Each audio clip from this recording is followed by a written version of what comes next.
गंजाम जिला खलिकोट थाना अंतर्गत ओडिया आलपुर पंचायत कंकेई टू ओडीआरपी कॉलोनी रे सोमवार एक अभावन घटना घटी। जड़े 9 वर्षर नाबालिका सन्देहजनक मृत्यु घटी बेले बापा ही निज झील को पिटी पिटी मारी अभियोग होती।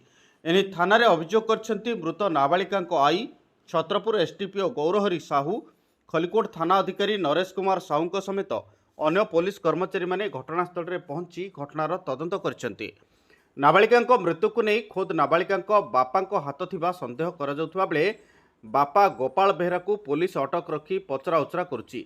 अपरपक्षे मृत नाबालिका बापा अपा को पिटी पिटी मारी पुलिस आगे बखाणी देखा मिली।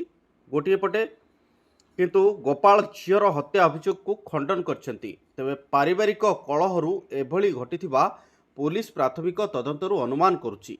गोपाल बेहरा परिवार में दीर्घ दिन धरी पारिवारिक कलह लगी रही बेले दीर्घ 1 वर्ष है गोपाल स्त्री छाड़ी निज बाप घर रही आसुच्चन्ति।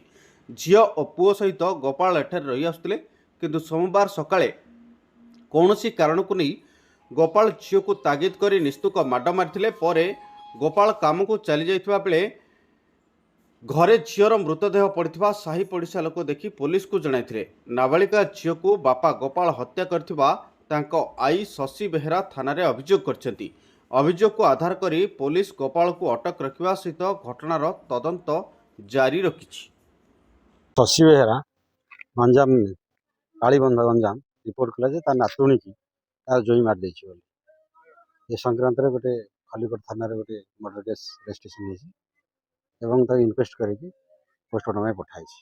तदंत चली जे जस्ट खाली इन्क्वेस्ट हैला, इन्क्वेस्ट के हम पोस्टमार्टम में पठाई छी ना इतर पर कागज रखा है।